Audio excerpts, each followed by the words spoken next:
আজ শ্রাবণ মাসের প্রথম সোমবার। আজকে চলে যাচ্ছি হাওড়া এলাকার গাইঘাটা অঞ্চলে জলেশ্বর মন্দিরে। কথিত আছে রাজা লক্ষণ সেনের আমল থেকে কিন্তু এই মন্দির প্রতিষ্ঠিত। তখনকার দিনে দস্যুদের হাত থেকে বাঁচানোর জন্য তখনকার রাজারা এই মন্দিরের প্রতিষ্ঠিত দেবতাকে জলের তলায় রাখত। তারপর থেকেই সারা বছর বাবা ভোলেনাথ জলের তলায় বিরাজমান হলেও কিন্তু চৈত্র মাসে সন্ন্যাসীরা তাকে জলের ওপরে মন্দিরে বিরাজমান প্রতিষ্ঠা করেন। তাই সারা বছর এই মন্দিরের মহেশ্বর জলের তলায় থাকে বলেই কিন্তু এই মন্দিরের নাম জলেশ্বর।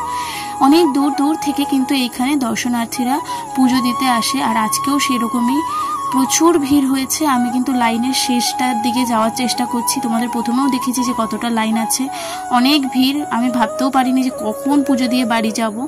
যাই হোক, তারপরে কিন্তু দুটো টোকেন পেয়ে গেছি, তাই এই কারণে কিন্তু আমাদের অনেকটাই তাড়াতাড়ি পুজো দেওয়া হয়ে গেছে। তো তারপরে আর কি, এই মন্দিরের সামনেই কিন্তু বিরাট বড় একটা মাঠ আছে, ওইখানে কিন্তু বসেছে মেলা। মেলাটা কিন্তু অনেক বড় হয়েছে, যদিও বা আমি পুরো মেলাটা ঘুরে দেখিনি। তারপরে কিন্তু একটু ফল খেয়ে উপোস ভেঙেছিলাম, তারপরে খেয়েছিলাম ফুচকা। মেলায় যাবো আর ফুচকা খাবো না হয়?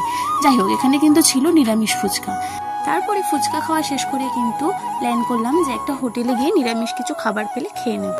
তো সেই ভিডিওটা কিন্তু আমি তোমাদের সাথে পরে শেয়ার করব। আজকের ভিডিওটা এই পর্যন্তই, দেখা হচ্ছে নেক্সট ভিডিওতে।